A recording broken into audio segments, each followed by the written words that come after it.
All right, this is part 2 of hematology. We're going to pick back up with leukemia. Signs, symptoms, and diagnosis of leukemia on page 353. You can see that a lot of times people don't even know they have leukemia until they get sick. I've seen a lot, actually heard of a lot of kids, the way they found out, their parents found out they had leukemia is if they got a broken bone somehow and it was easily broke or something like that, and then they find out they have leukemia when they come to do tests. So, if I got a CBC on you, I could see your white count. And, if it was elevated, I would surely know. It says symptoms of leukemia could include fever, malaise, frequent or persistent infections, sore throat, flu, etc., swollen lymph nodes, enlarged spleen, bone pain, weight loss, and easy bleeding or thrombosis. Diagnosis is made by using a history, physical CBC with a diff, and a bone marrow study to see what my bone marrow looks like, because that's where, of course, the white blood cells come from. Treatment. The treatment is aimed at slowing down the growth of the malignant blood cells, maintaining normal level of red blood cells, hemoglobin, and platelets, and maintaining the symptoms. It talks about acute leukemia treatment consists primarily of chemotherapy with a combination of anti-neoplastic agents targeted at different phases of the cell life. The drug therapy is divided into 3 phases: the induction phase, the consolidation phase, and the maintenance phase. Remission induction therapy is initiated at the time of diagnosis. So induction is when you're introduced to the disease, when you first know it. It consists of intensive combination of chemotherapy aimed at achieving a complete remission. Consolidation therapy is another course of the same agents or others at a different stage and a dosing level, and the goal is to achieve a cure. And maintenance therapy is usually oral chemotherapy at lesser doses taken for up to 2 to 5 years to maintain remission. And of course, remission is a term where I don't see an active phase of the disease process at that time. So people who go into remission are not they do not have the active disease in their body. All right, now we've got older adult care points. Patients older than 65 years require reduced doses of chemotherapeutic agents to prevent toxicity. And that's usually with any drug. Their kidneys and liver don't work like they should. So any drug you have to watch, and usually they don't have to have as much if you're over 65. And drugs are not metabolized as quickly as they are in younger people. So if I keep giving them massive amounts of drugs like a younger person would take, then their body doesn't metabolize it and get it out of the system. So I just have buildup of the drug. Causes and clinical signs of leukemia, we already talked about those. Those are important to look at. Severe infections, symptoms of anemia, enlarged spleen, liver, and lymph nodes. Those are hugely important because that signifies a problem with infection, especially in your lymph nodes. Remember, when your lymph nodes swell up, then you're fighting something, and your spleen and liver are responsible for getting rid of those old blood cells. Weakness, pallor, and weight loss, renal pain, urinary stones, obstruction, of flow of urine, headache, disorientation. Nursing management. Did you just see what she did? She pulled that pillow right underneath oh my gosh. She's a priss. Nursing management, potential for infection. So we need to make sure that they are taught, and we've got anything infectious away from them. We're not taking care. Actually, we're not going around them sick. We might have them,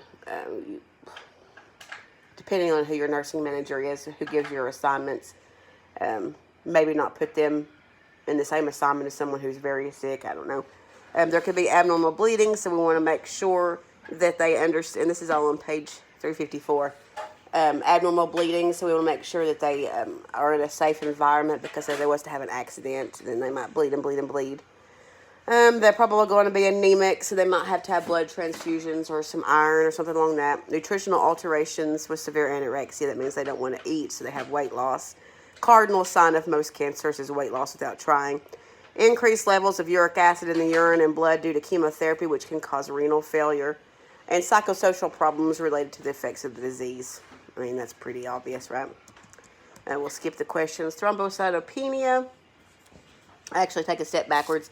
On the same page, you're going to have chemotherapeutic agents used to specifically treat leukemia. You don't need to know these. I just want you to glance at it. You can see how there's quite a few. So to talk about the drugs that would treat it would be ridiculous. Excuse me for this cough. I'm so sorry. It's worse when I talk a lot. On 356, you can see the safety alert preventing bleeding. That's important for a patient with low platelet count, which we could have in leukemia. If we don't have enough platelets, of course, if we get injured, then we can't clot. We won't have platelet aggregation, which starts that clotting cascade. So we want to make sure that there's, they're safe. Let's see what else it says. It also talks about venipuncture. Okay, it's an injection as administered or intravenous catheter or a needle discontinued. You need to hold pressure over the site. Must be maintained for 10 minutes to prevent continuous oozing. And I've seen them do that before, so make sure you're putting a lot of pressure there or you're holding it for a while. Make sure you pay attention to your older adult care points as well. Since older adult patients already have decreased immune system function, when leukemia develops or is treated, these patients are at very high risk for infection. Older adult patients cannot tolerate hemorrhage. We said that if they had blood loss that's less than most people, less than younger people, then we can cause shock and death. And other conditions may affect appetite, so emphasis on getting them to eat something with protein, healthy, well-rounded meal is going to be quite hard. May even have to take another drug to cause their appetite to go up. You see the word stomitis over there. I want you to make sure you know what stomitis is. It's inflammation of the mouth. All right, now we're on thrombocytopenia, which is 357. Thrombocytopenia occurs when the platelet count drops to less than 150 and can be life-threatening condition. Remember, penia always means down. So thrombocytopenia is low platelet count. Causes can also, it can be caused from bone marrow depression, chemotherapy, radiation, autoimmune disorders, bacterial and viral infections, disseminated intravascular coagulation, which is DIC, and overfunction of the spleen. Okay, and overfunction of the spleen means that they kill red blood cells that weren't already dead. So they're getting rid of more than they should have. So I don't have enough platelets circulating to be able to clot. It also talks about immune thrombocytopenic purpura, or ITP, is the most common acquired thrombocytopenia. It is an autoimmune disease in which there is an abnormal destruction of circulating platelets. In ITP, the platelets are covered with antibodies. In the spleen, these platelets are recognized as foreign and are destroyed by macrophages. Remember, my body wants to destroy anything that looks alien. This disorder commonly occurs in women between 20 and 40. The chronic form of ITP has gradual onset with transient remissions. Heparin therapy sometimes causes a type of thrombocytopenia that can be life-threatening. I've actually taken care of 2 patients that have had heparin-induced DIC, and that they were bleeding out of their eyes, their ears, their pores. It was pretty horrible. Many patients with thrombocytopenia are asymptomatic. Signs and symptoms of thrombocytopenia include purpura, purplish spots and patches in small areas. Those tiny little speckles everywhere called petechiae. So when you get them all together, you see purpura, which is pretty much purple under the skin.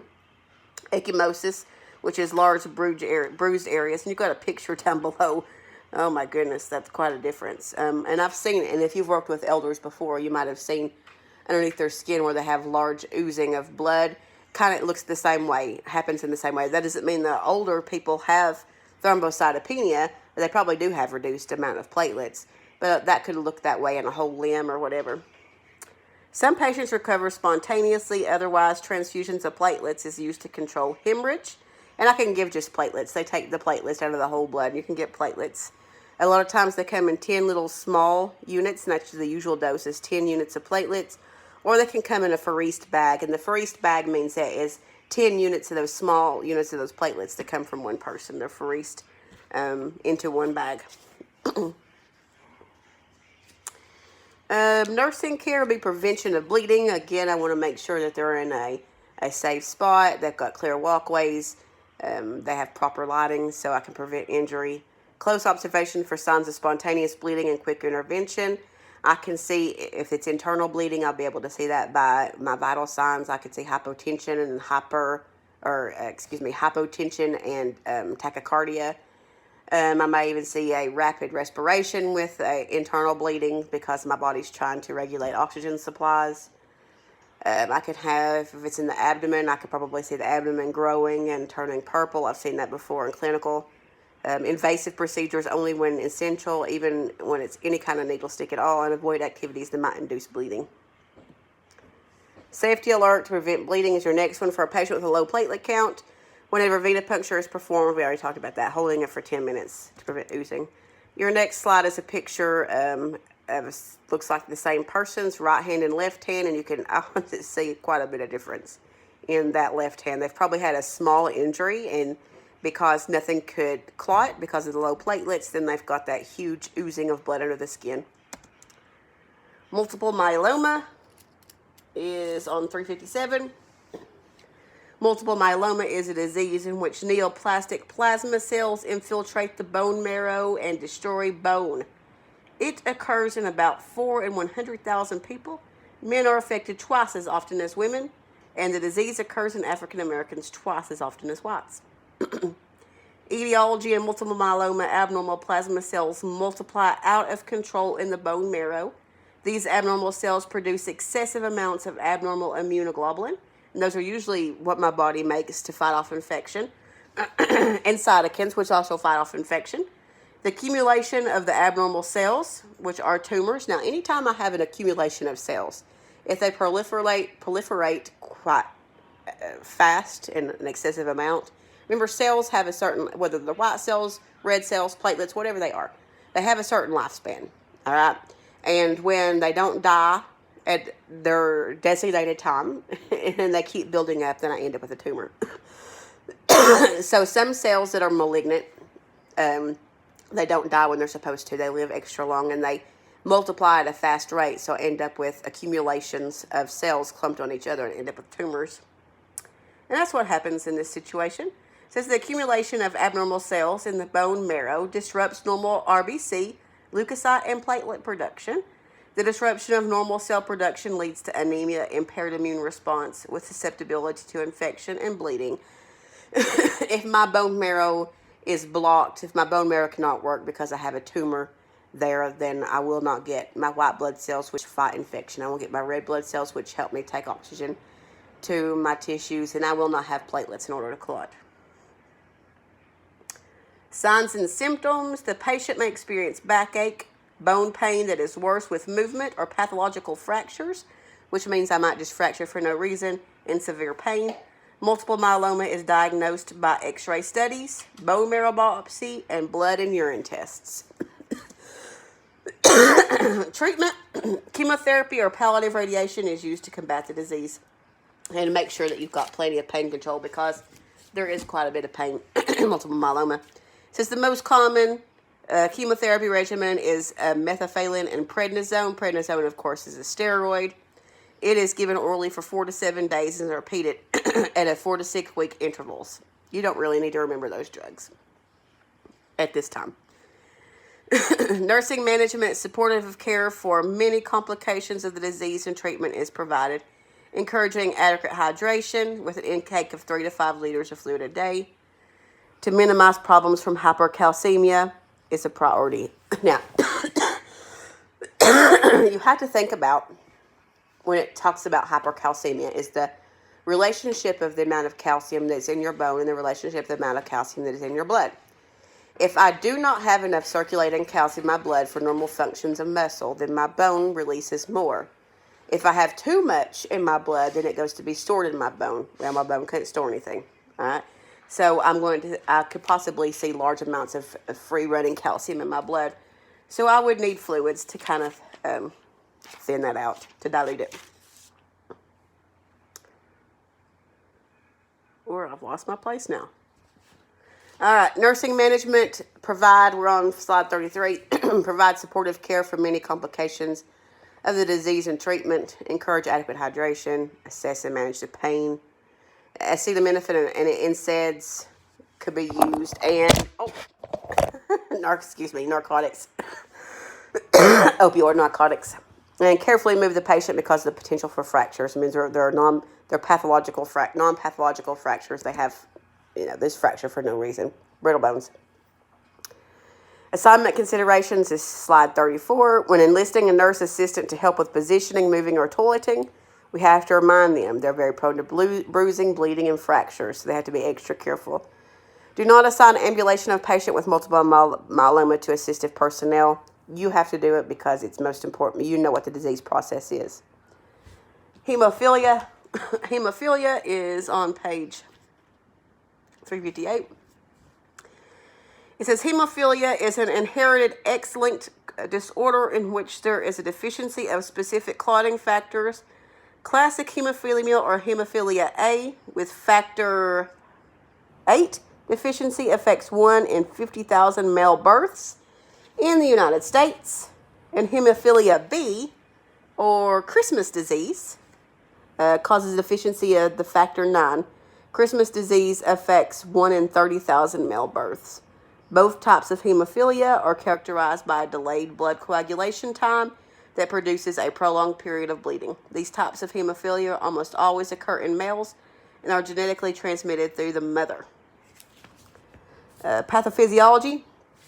The hallmark of hemophilia is bleeding into joints, causing loss of mobility and unequal extremity lengths. You got a picture on the next page where they're actually taking blood out of a joint. It looks like, aspiration of the knee to relieve some of the hemorrhagic problems in the knees. So you're really looking at a lot of pain there, because anything that comes between your bone and starts to push it apart, it's going to be pretty painful. Of course, these hemophiliac people are going to bleed a lot. I mean, if they're bleeding internally, then if they get cut, they can have a problem with stopping the bleeding. Signs and symptoms. The most obvious symptom of hemophilia is bleeding. Bleeding often occurs internally with leakage of blood into the joints, into the intestinal wall or the peritoneal cavity, into the deeper tissues of the body. Hemothurosis is bleeding into the joint. That's a word that you need to remember.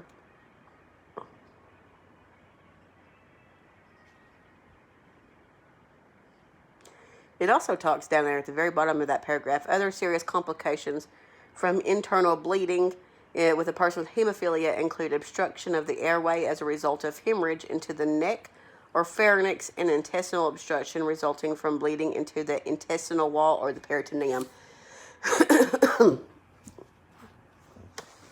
Diagnosis and treatment is by history, physical examination, looking at a CBC, and tests for various clotting factors in the blood.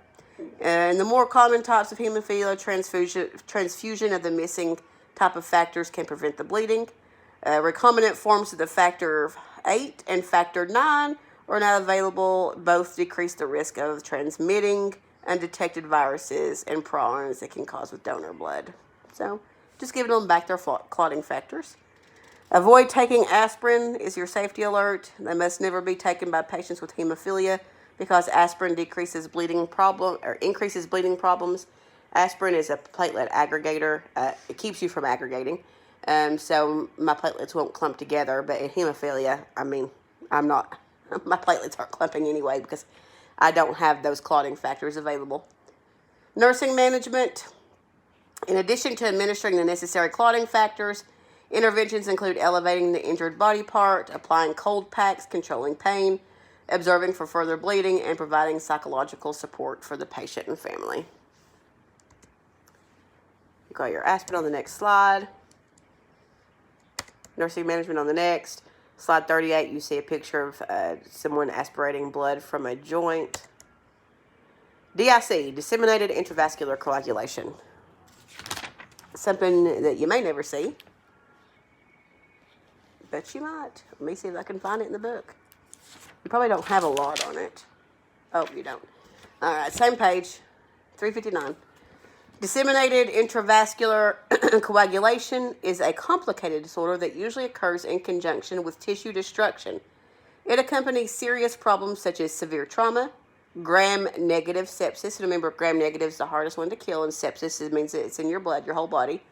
Shock, respiratory distress syndrome, malignancies and transfusion reactions, amniotic embolus, and abruptio placentae, separation of the placenta from the uterine wall. Damaged tissue liberates tissue thromboplastin, creating a state of excessive clotting in the microcirculation throughout the body. When excessive clotting depletes the body's clotting factors, hemorrhage follows, leading to hypotension or shock. DIC is always life-threatening. So, remember I just said earlier I had a patient that had heparin-induced DIC and he was bleeding from everywhere. So, whatever happened to him, that medication caused him to clot and clot and clot to the point to where he had no clotting factors left, and then his body couldn't clot anymore. So, he started bleeding from every tiny little orifice there was, okay? And it could be quite distressing. The first signs of DIC are usually continuous bleeding from an injection or an IV site, extensive bruising in areas of injury, ecchymosis where there has been no trauma, which is, of course, bruising, and petechiae, those little tiny hemorrhages of the capillaries. Laboratory studies will reveal a decreased hemoglobin and low platelet count. The prothrombin and activated partial thromboplastin time, if I can talk correctly, will be increased. The fibrinogen level is reduced, and the fibrin degradation product level is increased, and the D-dimer results is elevated. D-dimer, if I'm looking for a clot anywhere in the body or coagulation, then I'm going to be looking at a D-dimer. If the D-dimer is elevated, then I know that I have extra amount of coagulation somewhere in the body. So, looking at these lab results, let's break them down. So, I will reveal a decreased hemoglobin and low platelet count, okay, because I've used them all up. They've all been used and used and used. So, when I draw the blood now, I don't have enough platelets to clot. The prothrombin and activated partial thromboplastin times will be increased. Those are things that come from my liver. Those are enzymes that help me to clot. They're going to be increased because I have overused them. I have clotted and clotted and clotted for somewhere in my body so much that I don't have enough to fight anywhere else. And it says fibrinogen level is reduced, and the fibrin degradation products level is increased, and the D-dimer would be elevated. Of course, we said the D-dimer is going to be indicative of having clots everywhere. Treatment consists of correcting the underlying problem. Vascular volume is maintained with fluid replacement. Vasopressor medications are given to decrease bleeding, and mechanical ventilation is needed for ventilatory support and tissue perfusion. I'm going to give plasma, packed red blood cells, and other blood coagulation factors are administered to restore blood volume and control clotting. Remember, in this problem, I have such excess clotting in some places that I don't have enough clotting factors and platelets to be able to clot anywhere else. So even though I'm over clotting, then I'm going to see massive amounts of bleeding from other areas of the body. So I'll have to give red blood cells to try to get, because I'm just bleeding from everywhere. Plasma, because plasma helps red blood cells stay in the vessel where they're supposed to be. And then, of course, what else did we say we was going to give? Ventilator support. Oh, the plasma, the red cells. Blood coagulation factors, because I'm not coagulating in some areas and overcoagulating in other. And as a nursing priority, be alert to the possibility of development of DIC whenever a patient has a condition that predisposes it. Early detection of external bleeding and monitoring sensorium and vital signs for indications of internal bleeding are both extremely important. Fish will do it too.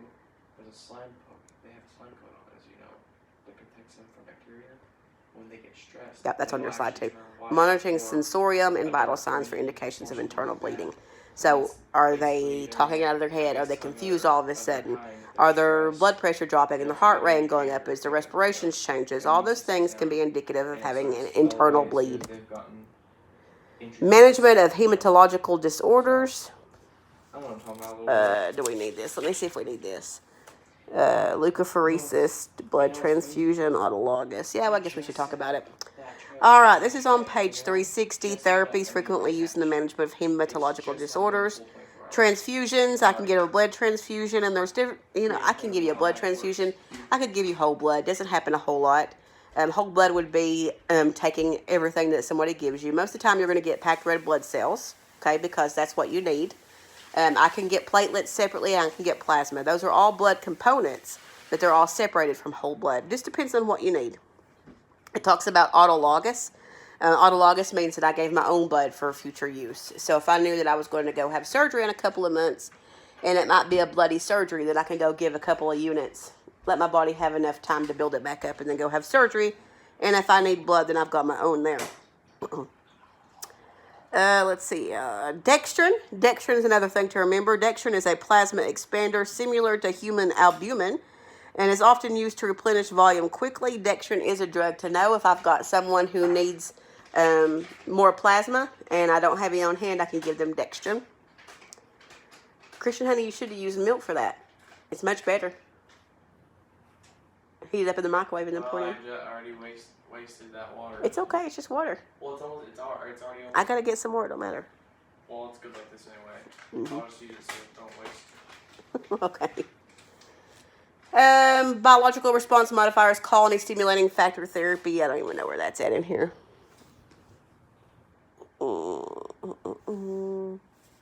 I don't know. We'll get to it in a minute. All right. Still over under transfusions, legal and ethical considerations. You have to have a consent to give blood.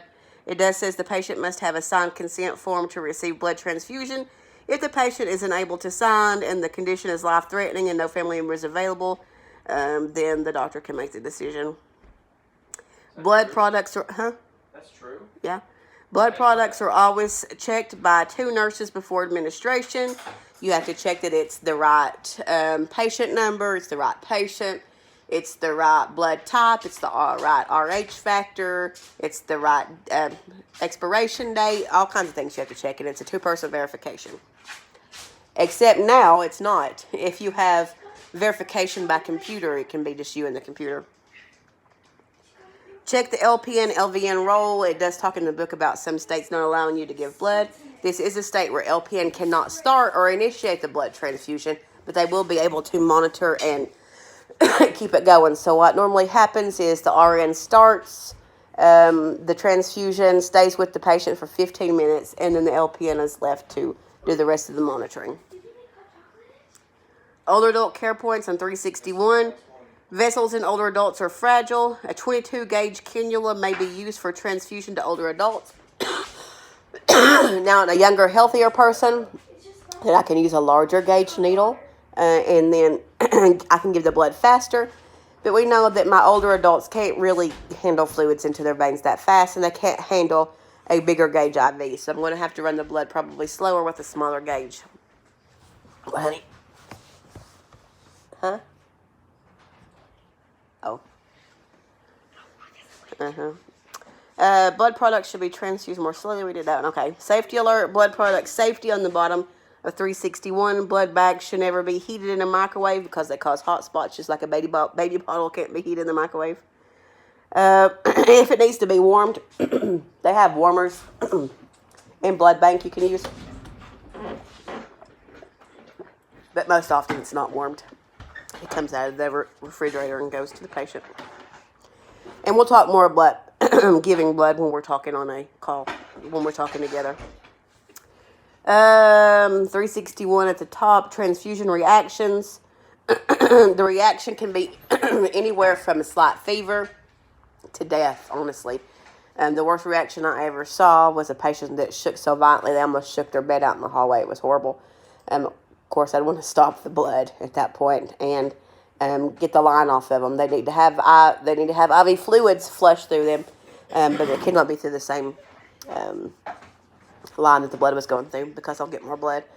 A lot of doctors will also pre-medicate with Tylenol and Benadryl because they expect a small reaction, but not to that extent, of course. So the blood would have to be stopped.